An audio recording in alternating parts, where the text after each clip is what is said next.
Assalamualaikum warahmatullahi wabarakatuh. Sampurasun. Wilujeng patepang deui di pangajaran bahasa Sunda dina lawungan K12.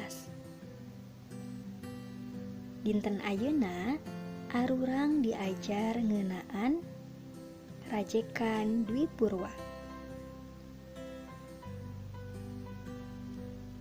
Sate acana haridep siapkeun patlot, buku tulis jeung buku paket nanya, dibuka halaman 63. Kecap rajekan. Kecap rajekan nyaeta kecap anu disebut dua kali, boh engangna atawa wangun dasarna. Salian ti dirajek engang atawa wangun dasarna, ilaharna aya oge nu ditambah ku rarangken, boh rarangken hareup atawa rarangken tukang.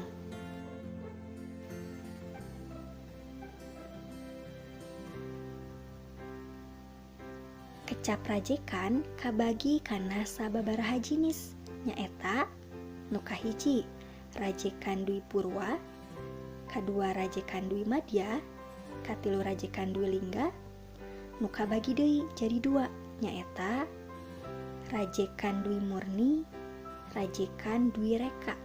Tah nu kaopat nyaeta Rajekan Trilingga.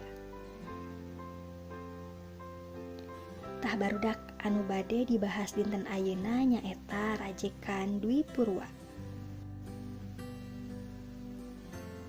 Rajekan Dwi Purwa.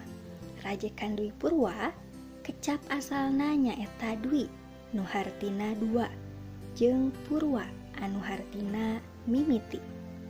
Rajekan Dwi Purwa kaasup kana rajekan nu dirajek engangna atawa suku katana.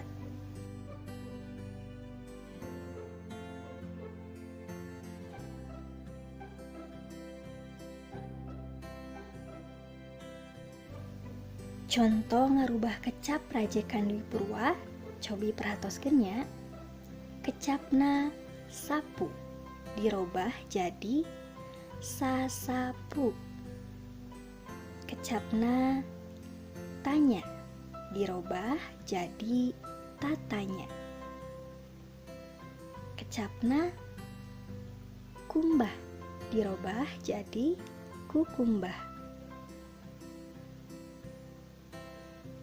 Ngartos barudak?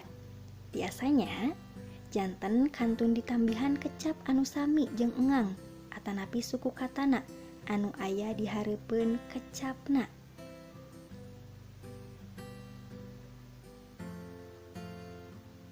Tah ayeuna cobian ngerjakeun ku hidupnya supados tiasa, supados katinggal atos pahamna.